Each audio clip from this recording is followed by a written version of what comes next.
تاریخ اسلام میں کچھ شخصیات ایسی ہیں جنہیں پیغمبر اسلام صلی اللہ علیہ وآلہ وسلم نے خود ایک خاص لقب سے نوازا تھا۔ انہی میں سے ایک نام ہے ابو عبیدہ بن جراح کا۔ آج ہم ان کی زندگی اور اس میراث کو سمجھنے کی کوشش کریں گے جو وہ پیچھے چھوڑ گئے۔ تو سوال یہ ہے کہ آخر کون تھے یہ امت کے امین؟ انہیں یہ خاص لقب کیوں دیا گیا؟ اور ان کی زندگی میں ایسی کیا بات تھی جس نے انہیں تاریخ میں ہمیشہ کے لیے ایک منفرد مقام دے دیا؟ اچھا، ان کی کہانی کو سمجھنے کے لیے آئیے پہلے کچھ بنیادی باتیں جان لیتے ہیں۔ ان کا پورا نام تھا عامر بن عبداللہ ابن جراح اور ان کا تعلق قریش قبیلے سے تھا۔ وہ پیغمبر اسلام کے قریبی ساتھیوں میں سے تھے۔ آگے چل کر وہ ایک زبردست سپہ سالار اور شام کے گورنر بھی بنے۔ ان کی کہانی کا آغاز ایک ایسے فیصلے سے ہوتا ہے جس نے ان کی زندگی کا رخ ہی بدل دیا۔ چلیں ان کے ایمان کے سفر پر ایک نظر ڈالتے ہیں۔ وہ حضرت ابوبکر رضی اللہ تعالیٰ کے بہت قریبی دوست تھے، اتنے قریب کہ جب حضرت ابوبکر رضی اللہ تعالیٰ نے اسلام قبول کیا تو اس کے ٹھیک ایک دن بعد ہی ابو عبیدہ بھی مسلمان ہو گئے۔ یہ فیصلہ انہیں اسلام کے ابتدائی پیروکاروں کے صف میں تو لے آیا، لیکن اس کی ایک قیمت تھی۔ مکہ میں انہیں شدید ظلم و ستم کا سامنا کرنا پڑا اور حالات اتنے خراب ہوئے کہ انہیں حبشہ کی طرف ہجرت بھی کرنی پڑی۔ تو یہ تو تھا ایمان کا سفر۔ اب آگے بڑھتے ہیں اور دیکھتے ہیں کہ جب بات آئی میدان جنگ کی تو وہاں ان کے ایمان اور عزم کا امتحان کس طرح ہوا۔ ان کا فوجی کیریئر اسلام کی کچھ سب سے فیصلہ کن جنگوں کا حصہ رہا ہے۔ بدر کی ابتدائی لڑائی سے لے کر یرموک کے عظیم مارکے تک ہر بڑی جنگ میں ان کا کردار انتہائی اہم تھا، جس نے ابتدائی اسلامی ریاست کی تاریخ لکھی۔ اور ان جنگوں میں ان کی وفاداری کے بڑے حیرت انگیز امتحان سامنے آئے۔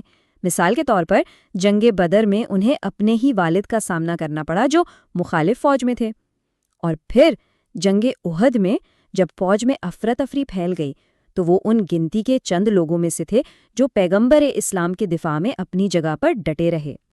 ان کی ذاتی قربانی اور وفاداری کی سب سے بڑی مثال جنگ احد میں ملتی ہے۔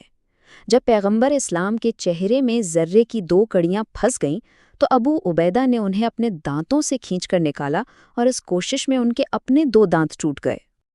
ان ابتدائی مہمات اور قربانیوں کے بعد ان کی قیادانہ صلاحیتوں پر اتنا بھروسہ کیا گیا کہ انہیں شام میں موجود پوری راشدین فوج کا واحد یعنی اکیلا کمانڈر ان چیف مقرر کر دیا گیا۔ سوچئے یہ کتنی بڑی ذمہ داری تھی۔ یہ ان کے کردار اور قابلیت پر گہرے اعتماد کا کھلا ثبوت تھا۔ میدان جنگ کے اندر اور باہر ان کے کردار اور شخصیت نے انہیں ایک ایسا منفرد اور قابل احترام لقب دیا جو آج بھی ان کی سب سے بڑی پہچان ہے۔ یہ لقب تھا امین الامہ، یعنی اس امت کا امانت دار۔ اور یہ کوئی عام خطاب نہیں تھا، یہ انہیں خود پیغمبر اسلام صلی اللہ علیہ وسلم نے عطا کیا تھا۔ یہ اعزاز ان کی فوجی کامیابیوں کی وجہ سے نہیں بلکہ ان کے کردار کی گہرائی کے لیے تھا۔ دیکھیں، اس لقب کی اصل خوبصورتی یہی تھی کہ یہ طاقت یا عہدے سے نہیں جڑا تھا۔ یہ صرف اس بات کا اعتراف تھا کہ یہ شخص ایماندار ہے، دیانتدار ہے اور اس پر بھروسہ کیا جا سکتا ہے۔ یہ ان کے کردار کی مضبوطی کی ایک سچی گواہی تھی۔ چلیے اب ان کی زندگی کے آخری باب اور اس میراث پر ایک نظر ڈالتے ہیں جو وہ اپنے پیچھے چھوڑ گئے۔ حیرت کی بات ہے کہ ان کی زندگی کا اختتام کسی میدان جنگ میں نہیں ہوا بلکہ 639 عیسوی میں شام میں پھیلنے والی طاعون عماس کی وبا کے دوران ہوا، جب وہ وہاں کے گورنر کی حیثیت سے اپنی ذمہ داریاں نبھا رہے تھے۔ ان کی تدفین آج بھی وادی اردن میں ہے۔ تو ان کی میراث کیا ہے؟ وہ ایک عظیم فوجی لیڈر تھے، لیکن ان کی قیادت کو اخلاقی دیانتداری نے ممتاز کیا۔